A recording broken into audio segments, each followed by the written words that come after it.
한 주간 동안 평안했습니까? 오늘은 본 말씀을 가지고 죄가 클수록 하나님의 은혜가 큽니다 라고 하는 주제로 함께 은혜를 나누겠습니다. 5월은 가정의 달이라고 하죠. 가정의 달이기 때문에 이 5월 중에는 어린이날, 어버이날, 청소년의 날, 스승의 날, 또 오늘 둘이 하나, 부부의 날이라고 합니다. 세상에서는. 그래서 우리 교회에서는 이제 5월 마지막 제출을 항상 부부주일로 정해서 가정의 중요성을 일깨우고 또 부부가 서로 사랑해서 아름답고 복된 천국 같은 가정을 이끌어 가도록 하기 위해서 부부주일로 지키고 있습니다. 그래서 이번 한 주간 동안 부부 되신 분들께서는 아무튼 돈 버시는 분이 여행을 가시든지 외식을 하시든지 또 귀한 선물들을 서로 주고받으면서 그렇게 서로 교제를 하시고 그 영수증을 주일날 제출해 주시면 세 분을 뽑아서 금일봉으로 축하하고 격려하도록 하겠습니다. 왜 이런 행사를 하느냐? 왜 5월 달에 이렇게 가정과 부부와 우리 인간에 대한 그 사랑을 강조하는 날들이 이렇게 많으냐? 이것은 가정이 그렇게 소중하기 때문에 그렇습니다. 이 가정의 달을 보내면서 저는 특별히 우리 교회 어린 분들에 대해서 많이 생각해 봤습니다. 지금 우리 교회는 많지는 않지만 갓난 아이들 그리고 주일학교 어린이들, 청소년과 청년들이 있습니다. 이 어린 분들을 지켜보면서 하나님, 이 세대를 어떻게 이끌어 가시렵니까? 하나님, 이 다음 세대를 어떻게 이끌어 가시려 하십니까? 이 나라를 어떻게 이끌어 가시렵니까? 하나님, 제가 이 시국에 무엇을 어떻게 해야 되겠습니까? 고민하면서 하나님 앞에 울부짖어 봤습니다. 이 기도에 대한 응답이 오늘의 말씀입니다. 오늘 본문에서 이스라엘 민족은 출애굽 3, 4대라고 할 수 있습니다. 이들은 출애굽 1, 2세대와는 완전히 다른 세대였습니다. 출애굽 1세대는 여러분이 잘 아시는 것처럼 하나님의 능력을 엄청나게 경험한 세대들입니다. 애굽에서 노예살이 하는 동안 모세를 통해서 출애굽시키려고 할 때 10가지 재앙을 비롯해서 홍해바다의 체험, 광야 40년의 무수한 체험들이 있습니다. 그러나 저들은 그 체험을 다 했음에도 불구하고 우리 하나님을 온전히 신뢰하지 못한 불신앙 때문에 가나안 땅을 밟아보지도 못하고 광야에서 모두 죽은 세대들입니다. 그리고 다음 출애굽 2세대입니다. 이 2세대는 이 출애굽 과정에서 태어난 세대들로서 출애굽 세대와 같이 광야 40년 길을 경험한 사람들입니다. 그리고 가나안 정복 전쟁을 통해서 하나님이 어떻게 일하시고 어떻게 역사하셨는가를 경험한 사람들입니다. 이들이 가나안 땅의 주인이 되었습니다. 그리고 이 땅에서 오늘 이후에 세대들을 낳습니다. 그러나 오늘 본문의 세대들은 출애굽 1, 2세대와 같은 그런 경험이 전혀 없습니다. 단지 할아버지, 아버지, 할머니를 통해서 그때 일을 들었고 하나님에 대해서 들었고 배워서 알았습니다. 그래서 이제 저들의 신앙은 출애굽을 경험한 세대와는 달랐습니다. 저들의 모습에 대해서 오늘 본문 5절로 7절에서는 이렇게 말씀합니다. 우리 같이 읽겠습니다. 시작. 그러므로 이스라엘 자손은 가나안 족속과 헷 족속과 아모리 족속과 브리스 족속과 히 족속과 여부스 족속 가운데 거주하면서 그들의 딸들을 맞아 아내로 삼으며 자기 딸들을 그들의 아들들에게 주고 또 그들의 신들을 섬겼더라. 이스라엘 자손이 여호와의 목전에 악을 행하여 자기들의 하나님 여호와를 잊어버리고 바알들과 아세라들을 섬긴지라. 아멘.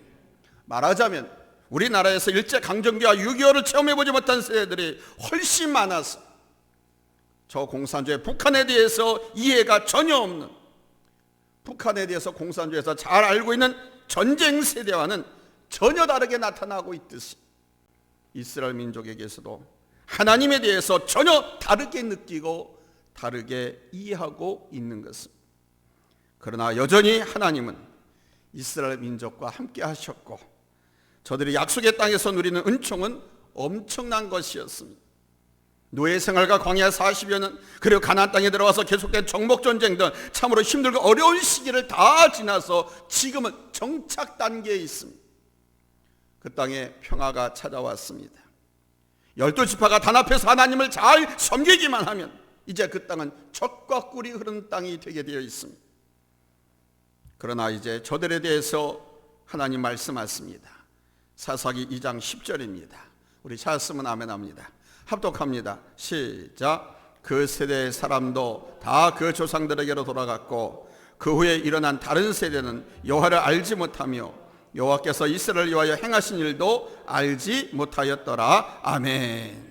그러니까 세대가 바뀌면서 할아버지, 아버지가 죽고 돌아가시면서 하나님을 알지 못하고 체험하지 못한 세대가 나타났는데 그 세대에 죄가 들어왔다는 겁니다. 더 편안해지고 더 발전하면서 하나님부터 멀어지고 심지어는 하나님을 떠나고 죄가 더해졌습니다. 사실 이것은 동서고금 어느 세대든 모두 갖고 있는 문제지요. 실제로 보십시오. 이것은 비단 이스라엘뿐만 아니라 서구 기독교 국가라고 불렸던 나라도 다 그렇습니다. 우리 대한민국도 마찬가지입니다. 우리나라 기독교 역사는 실제로 140여 년밖에 되지 않습니다. 그 사이에 우리나라의 기독교는 엄청나게 부흥했습니다.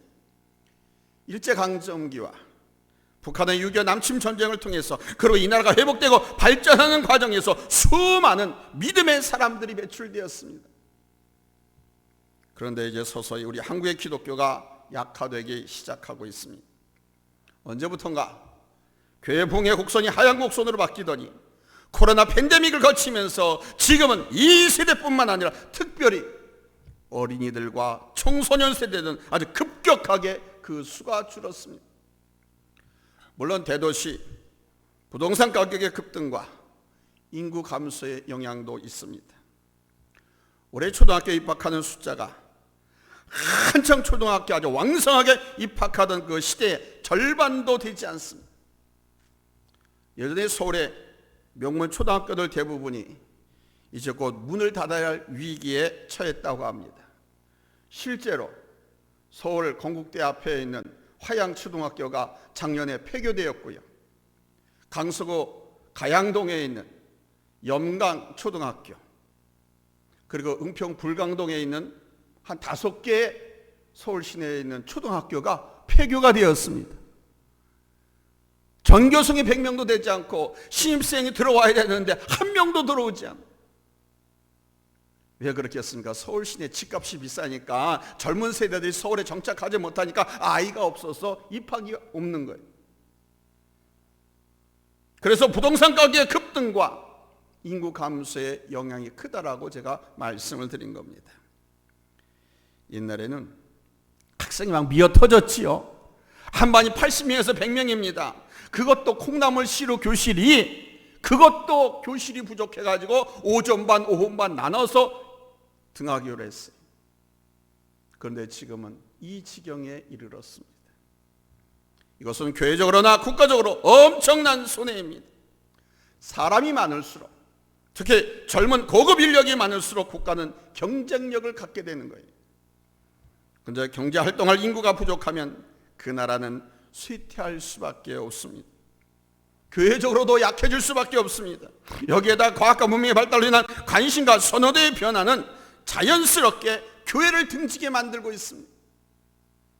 컴퓨터와 핸드폰, 또 영상과 각종 오락 게임 등 사실 이것 이상의 만족과 즐거움을 가져줄 것이 여러분 교회에 없잖아요. 세상에 널려 있지 않습니까? 교회가 어린 분들의 이런 호기심과 즐거움을 채워줄 수 있으면 얼마나 좋을까요? 근데 교회가 그렇지 못해요. 또한 이 세대의 어린 분들은 사실 아실 곳이 없는 분들입니다. 뭐 공부에 대한 스트레스와 어려움이 약간 있긴 합니다만은 생활에서는 크게 어려울 것이 없습니다. 이러하니 그 어린 분들에게는 왜 굳이 하나님이 필요한지를 영적으로 깨닫지 않고서는 알 수가 없지요. 그래서 세상으로 갑니다. 세상과 타협합니다. 이것이 오늘 이스라엘 민족의 모습이고 이 시대와 미래 세대의 모습입니다. 여기서 우리 교회가 할 수 있는 것이 무엇일까요? 하나님의 아들 예수 그리스도를 메시아로 구세주로 영접하고 그분을 모시고 살아가는 우리 성도님들, 이 성도님들이 할 것이 무엇일까요? 첫째, 더 겸손해져야 됩니다. 겸손해져야 우리는 하나님의 뜻을 깨닫고 온전히 하나님의 뜻에 순종할 수 있습니다. 겸손할 때 하나님의 은혜를 온전히 힘있게 되고 하나님을 온전히 더 경외할 수 있습니다. 우리가 겸손해서 멀어지는 순간 우리는 나도 모르게 교만에 빠질 수밖에 없습니다. 이 교만은 하나님과 멀어지게 하는 것입니다. 오늘 이 시대의 백성들에 대해서 사사기 마지막 절에선 아주 단 한 줄로 축약해서 말씀하고 있습니다.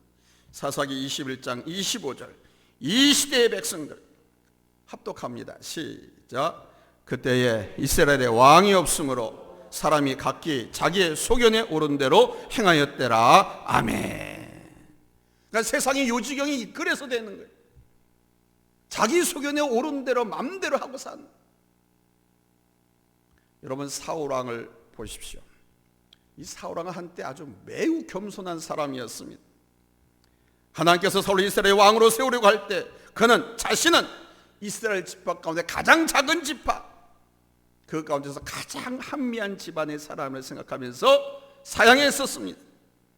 그 사무엘 선지자가 백성들을 미스바로 다 모이게 하고 거기서 제비 뽑아서 왕을 세우려고 할 적에 이 사울도 거기에 모였는데 당당히 사람들 앞에 나서지도 못하고 사람들이 치고 온 진보다리 속에 숨어서 빼꼼히 지켜만 봤습니다.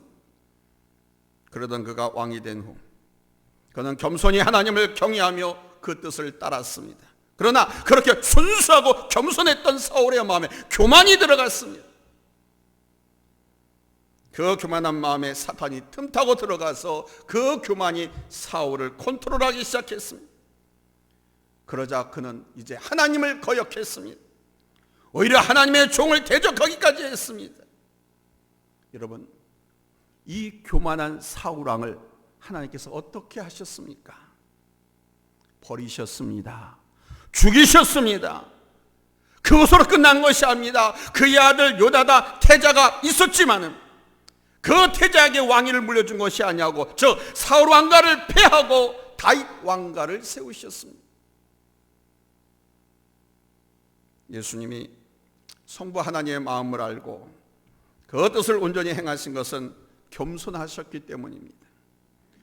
예수님은 하나님의 본체시지만 하나님과 동등됨을 취하지 않으셨습니다. 그리고 죽기까지 성부 아버지의 뜻에 복종하셨습니다. 겸손하셨기 때문에 가능한 거죠. 그냥 머리부터 발끝까지 온통 겸손. 그래서 그것이 가능한 것입니다. 그래서 오늘 하나님께서는 우리와 미래 세대의 사람들에게 겸손할 것을 말씀하는 겁니다. 본문 4절 우리 같이 읽겠습니다. 시작. 남겨두신 이 이방 민족들로 이스라엘을 시험하사 여호와께서 모세를 통하여 그들의 조상들에게 이르신 명령들을 순종하는지 알고자 하셨더라. 아멘. 무슨 말씀입니까? 겸손하게 정말 하나님을 경외하다가를 지켜보겠다는 것입니다. 오늘 이 시대는 정말 겸손하기 힘든 시대입니다. 돈과 성공, 권력과 쾌락, 평안과 교만이 판치는 이 세상에서 우리 그리스도인이 가져야 할 태도는 무엇보다도 하나님의 말씀을 겸손하게 듣고 겸손하게 따르는 것입니다. 우리는 이 세상이 발전할수록 이 역사를 이루신 하나님 앞에 겸손할 수 있도록 우리 자신을 가르쳐야 되고 우리의 자손들을 가르쳐야 됩니다. 겸손하라고. 아멘. 교만하면 하나님께서 패망시키지만은, 교만한 너 때문에 우리 집안도 망하고 나라도 망하지만은 겸손하면 하나님께서 은혜를 주시고 지켜주시고 보호해주시고 너를 크게 들어 사용하신다라고 가르쳐 주셔야 됩니다. 이 겸손이 바로 하나님과 우리 사이, 하나님과 미래 세대 사이를 놓치지 않는 연결고리가 될 수 있는 것입니다. 두 번째로 우리는 하나님의 살아계심을 보여주어야 됩니다. 오늘 보면 1, 2절에서 이렇게 말씀합니다. 여호와께서 가나안의 모든 전쟁들을 알지 못한 이스라엘을 시험하려 하시며 이스라엘 자손 중에 아직 전쟁을 알지 못한 자들에게 그것을 가르쳐 알게 하사 그랬습니다. 여기 전쟁을 모른다라고 하는 것은 저들이 싸울 줄 모른다는 뜻이 아닙니다. 하나님의 사랑과 하나님의 역사를 경험하지 못했다는 것입니다. 이것이 저들의 약점이었고 이방인들과 섞이고 이방 신을 섬기는 원인이기도 했습니다. 신앙적인 경험이 약한 사람과 영적인 싸움을 해보지 않은 사람은 사단의 유혹과 시험에 쉽게 넘어집니다. 때문에 우리 하나님의 살아계심을 체험하고 그것을 마음에 간직하고 있어야 됩니다. 제가 죽을 고비도 여러 번 넘겼지만은 죽으려고 스스로 실행에 옮기기도 했습니다. 그러나 제가 제 삶을 포기하지 않고 끝까지 지키면서 또 목회를 이렇게 하게 된 것은 아주 어린 유치부 시절부터 제 고향교회 명덕교회 담임 목사님 박현남 목사님과 그 사모님 이분들 때문에 제가 여기까지 왔습니다. 이 목사님 내가 정말 하나님을 진심으로 의뢰하면서 지금은 저 교회는 새롭게 건축한 교회입니다. 저 한 30년 됐네요. 시골 교회였어요. 그런데도 불구하고 아주 감사 기쁨으로 목회를 하셨습니다. 그 자녀들도 정말 감사함으로 키우고 그 목사님 내외에 사명자로서의 그 진정성, 목회하고 신앙생활하는 그 진정성을 제가 봤습니다. 그래서 그분들을 통해서 하나님의 사랑을 알았고 하나님의 사랑을 경험했기 때문입니다. 그래서 저는 이제 이것을 우리 자녀들에게도 보여주어야 됩니다. 많은 목회자들 자녀를 국내에서 공부를 안 시키고 외국으로 다 유학을 보냅니다. 말썽꾸러기들이 많거든요. 성도들 앞에서 그 말썽꾸러기 자녀들이 보면 목회에 도움이 되지 않으니까 일찌감치 뭐 필리핀이나 캐나다나 미국이나 뭐 영국 외국으로 유학을 보냅니다. 근데 저는 참 고맙고 감사한 것은 우리 두 새끼가 정말 참 이쁘고 바르고 신앙을 가진 자녀로 이렇게 자라서 또 교회에서 쓰임받고 하나님 앞에 헌신 봉사하는 것을 보면서 얼마나 고맙고 감사한지 모릅니다. 부족하고 흠 많고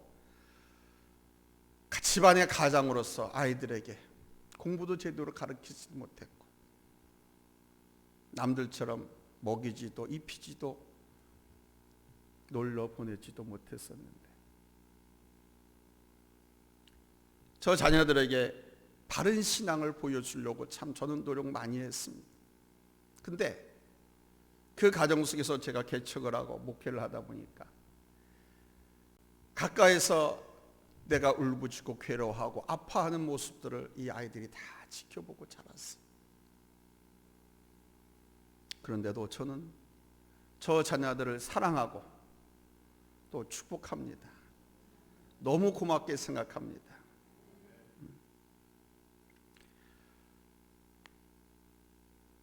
이 자녀들 가운데에서 정말 하나님께서 기뻐하시고 아주 즐겨 사용하시는 귀한 일꾼이 나오기를 저는 기도합니다.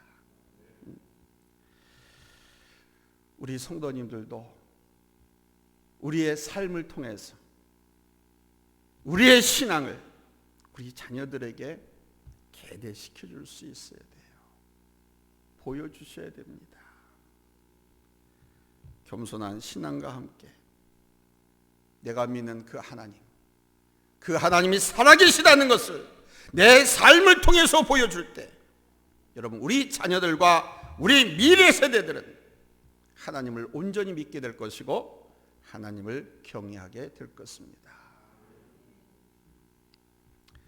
세 번째는 하나님의 은총을 알게 해야 합니다. 물론 하나님에 대한 체험 안에 들어가는 부분입니다만은 특별히 우리는 하나님의 사랑과 그 은혜에 대한 깊이가 있어야 하고, 왜 하나님의 은혜가 필요한지, 하나님의 그 사랑이 얼마나 큰지를 우리 후손들에게, 미래 세대에게 알게 해줘야 됩니다. 오늘 하나님께서는 이스라엘 민족에게 이것을 알게 하시고자 합니다. 그런데 이스라엘은 이방의 풍속과 우상을 받아들이면서 부패가 썩어가고 있습니다. 오늘 본문 5절과 6절을 다 같이 한번 찾아서 읽겠습니다. 본문 5절과 6절입니다. 찾았으면 아멘 합니다. 합독합니다. 시작.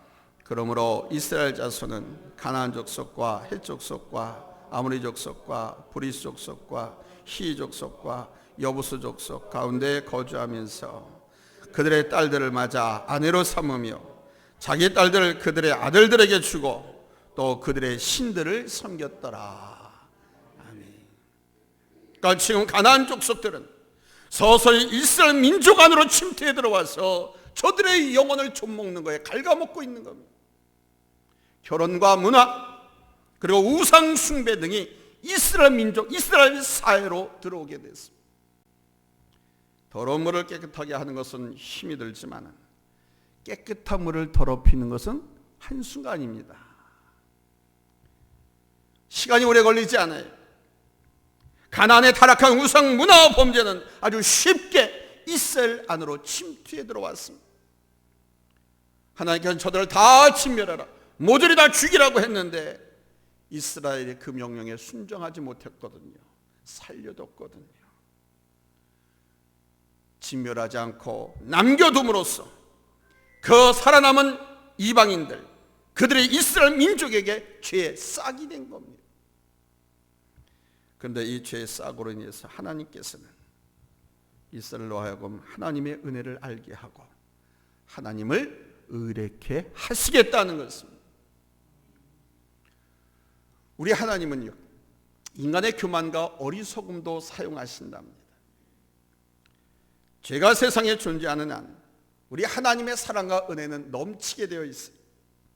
이것은 곧 하나님께서 이 인간의 교만과 어리석음을 사용하신다는 뜻입니다.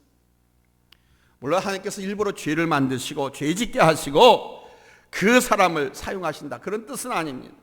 우리 하나님은 죄를 미워하시고 악을 벌하시는 분이십니다.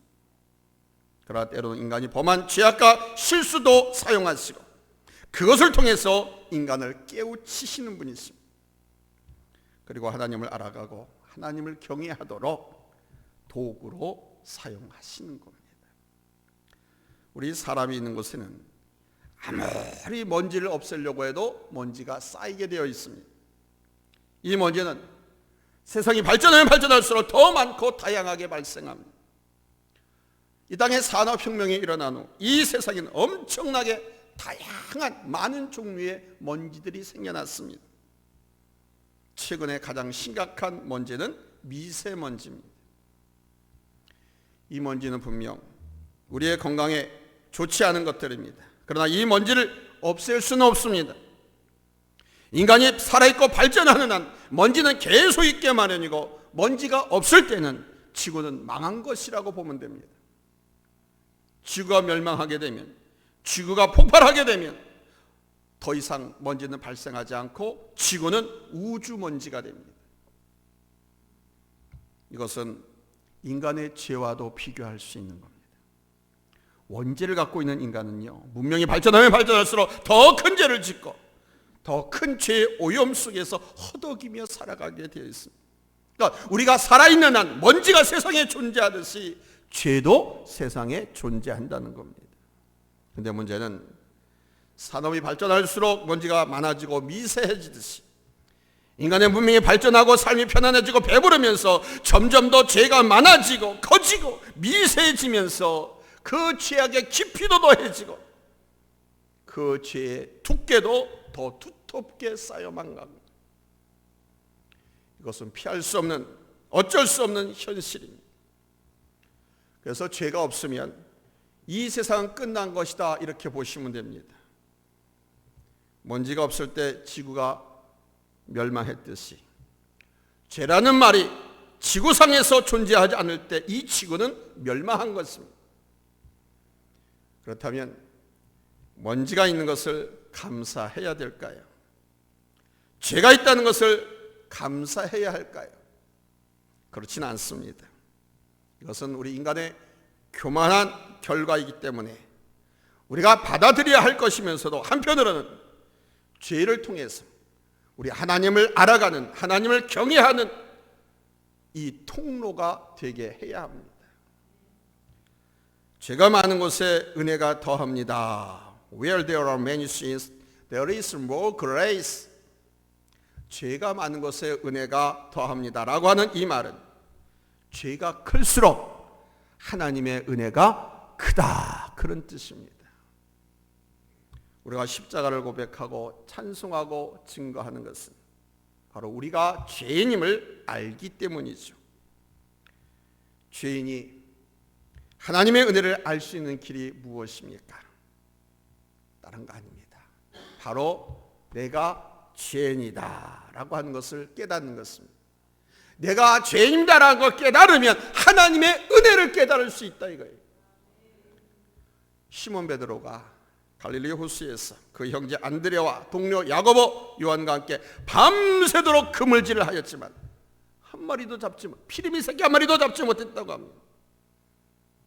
그런데 그 이른 아침에 우리 주님께서 그 갈릴리 호수에 나오셔서 그 베드로의 배 타시고 명령하셨습니다. 깊은 데로 가서 그물을 내려 고기를 잡으라. 힘들고 피곤하고 거기다가 한 마리도 잡지 못했으니 얼마나 더 실망하고 녹초되어 있겠어요. 그런 그들에게 깊은 데로 가서 그물을 내려 고기를 잡으라고 주님께서 명령하셨어요. 밤새 한 마리도 못 잡았지만 주님께서 명령하시니까 이 베드로가 좀 더 깊은 데로 가서 그물을 내렸습니다. 순종했습니다. 그랬더니 고기가 그물이 찢어질 정도로 엄청나게 많이 잡혔습니다. 여러분, 그때 베드로가 주님께 한 말이 뭔지 아세요? 누가복음 5장 8절입니다. 같이 읽겠습니다. 시작. 시몬 베드로가 이를 보고 예수의 무릎 아래 엎드려 이르되 주여 나를 떠나소서 나는 죄인으로소이다. 아멘. 다른 거 다 치워버리고 여기에 핵심 키워드는 뭐냐? 주여 나를 떠나소서 나는 죄인으로소이다. 엄청나게 많은 고기를 잡아서 그런 상황입니다. 그 상황 속에서 베드로는 자신이 얼마나 교만하고 어리석은 존재인지, 그리고 역사하신 하나님 앞에 죄인됨을 깨달은 것입니다. 여기서 베드로는 진정으로 주님을 만난 것입니다. 물론 그 이전에도 베드로가 예수를 만난 적이 있습니다. 그런데 그때는 지금 같지 않았다는 거예요. 지금 이 순간에 진정으로 주님을 만났다는 겁니다. 그래서 베드로는 모든 것을 다 버리고 주님을 따랐습니다. 그렇습니다. 죄는 우리로 은혜를 알게 하는 것입니다. 내가 죄인됨을 깨달았을 때 하나님을 만나고 내가 죄인임을 깨달으면 하나님 앞에서 겸손할 수밖에 없어요. 우리가 깨달아야 할 것은 먼지가 있다는 것은 이 세상에 존재한다는 의미가 있듯이 죄가 있다는 것 역시 내가 존재한다는 것입니다. 그리고 그 속에는 우리 하나님의 엄청난 사랑이 있다고 하는 것을 알고 그것을 우리 다음 세대, 우리 후손들에게도 알게 해야 합니다. 하나님이 살아계신데 왜 세상이 이렇습니까? 라고 말하는 사람들이, 우리가 그렇게 하나님을 잘 섬기고 경외하고 그렇게 하나님을 예배하는데 왜 이렇습니까? 라고 말하는 사람들에게 그것이 우리가 살아있다는 증거이고 우리가 죄인이기 때문에 하나님의 은혜가 여전히 우리를 둘러 진치고 있고 하나님의 은혜가 너무도 크게 우리와 함께하기 때문에 이것을 우리가 깨닫고 우리가 이렇게 공존하고 있다고 하는 것을 알게 해줘요. 사랑하는 성도 여러분, 사실 이것은 하루아침에 깨닫거나 이렇게 살아갈 수 있는 것은 아닙니다. 먼저 우리가 그렇게 살아야 됩니다. 우리의 모범과 규훈, 그리고 저들의 체험을 통해서 깨닫게 해야 합니다. 깨닫지 못하면, 사실 깨닫지 못하는 짐승은 뭐만도 못하다고 그러죠. 그래서 기도가 필요한 거예요. 부모님의 자녀를 향한 중보 기도가 필요하고, 자녀가 부모님을 향한 중보 기도가 필요하고, 먼저 믿은 우리들이 아직 믿지 않은 방황하고 죄 가운데 있는 저들 위해서 기도가 필요한 거예요. 아멘. 이 세상이 결코 우리에게 저희와 평안과 생명을 주지 못한다는 사실과, 인간은 세상으로 들어가면 들어갈수록 정욕에 매이게 되고 생명에서 사망으로 갈 수 없다는 사실, 그러나 오직 하나님만이 희망이라는 사실을 알아야 하고, 여러분 이 사실을 알게 해야 할 줄로 믿습니다. 예수 그리스도 그분은 우리의 희망입니다. 예수 그리스도 그분은 우리의 능력입니다. 예수 그리스도 그분은 우리의 희망입니다. 그래야 우리 대한민국에도 희망이 있습니다. 기도하겠습니다. 하나님 아버지의 감사